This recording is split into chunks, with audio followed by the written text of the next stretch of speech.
San Francisco as a city and La Cocina came together to create a safe place here for us to create something for this community and for us to create something for the entrepreneurs that are part of La Cocina. Where we're at right now is in the Tenderloin.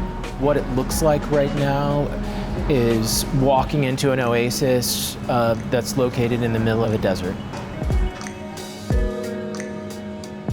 Senegalese food, Algerian food, Mexican food, Salvadorian food, Nepalese food. That's probably one of the most inspirational things about being part of this facility and being part of La Cocina is that I'm surrounded by amazing chefs that are driven by purpose and that have amazing food and amazing stories and amazing history that comes with all that food. The things that inspire me when I cook, it's like trying to go back to the place that I come from. I used to cook all the time with my mom in Mexico, and she used to make handmade tortillas, very fresh salsas, simple dishes, but delicious. So we were trying to bring fresh ingredients, try to cook with food that we grew up with.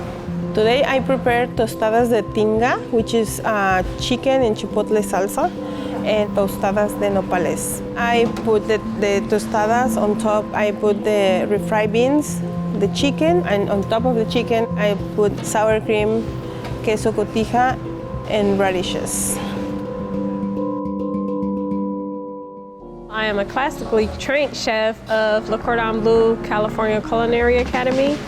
And I grew up kind of slinging plates around my neighborhood. Traditionally, I wanted to make like really fancy French food, but yeah, nobody was really into it in my neighborhood. So it was kind of like my fusion of making soul food and French food just kind of was Creole food, food that I really grew up eating. So it's kind of just me giving it back to my community. So it starts off in the Mission. You gotta get the bread. I can't tell y'all where, but it's really local French bread.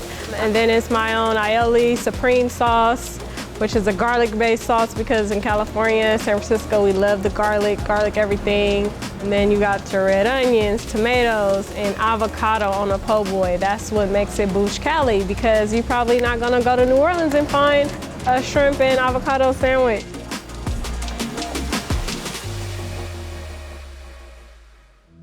I serve Pan-African food, emphasized in Senegalese food. My cooking started in Senegal when I was 8 years old, but here in the United States, it's with college, cooking for friends, family, during potlucks and celebrations for diversity and cultural days. Our signature dish is the mafé. And the reason why I picked the mafé is because that's the last meal I ate before immigrating to the United States. It just makes me go home. It just makes me feel like this is where my journey, my new life that I'm living here now in the United States began. The base, which is peanut butter, the best peanut butter you can find, and tomatoes, onions, and spice blends from Africa. Those are the basics. So it doesn't break the bank. It's just really this dish that's just very simple, easy to make, tasty, and flavorful. To have a restaurant here at this marketplace means for me that I have an opportunity to bring food to the neighborhood, to be part of an amazing experience of how this market is working. It is hard because it's a new business. We know it's going to be slow at the beginning, but having all this big team behind us means a lot. Like it's like more easy, everything. Once it really opens, like because I'm super foodie, so I'm hoping other foodies will look at it as like a foodie destination, similar to the Ferry Building, but a little more city, a little more urban. I have a lot of like family and friends that work down here, so they're able to come down from like the SROs, and you know, so it's really community based, which feels really good. I had a business before La Cocina. Running a business, especially in San Francisco, is not easy at all. And then I was able to join the cohort, and they really helped me like put my business together and just really make sense of everything.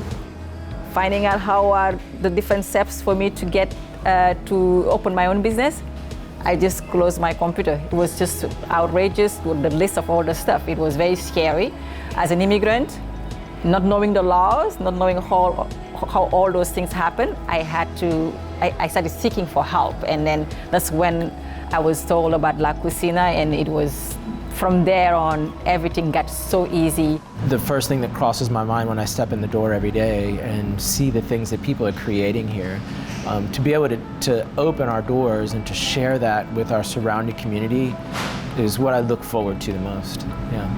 A dream come true! I'm living the American dream again. You know, that's what it means. And sharing it with all these other 6 beautiful women, talented from different parts of the world. It's just, I smile every day I come in here. This is the reason why I moved to this country.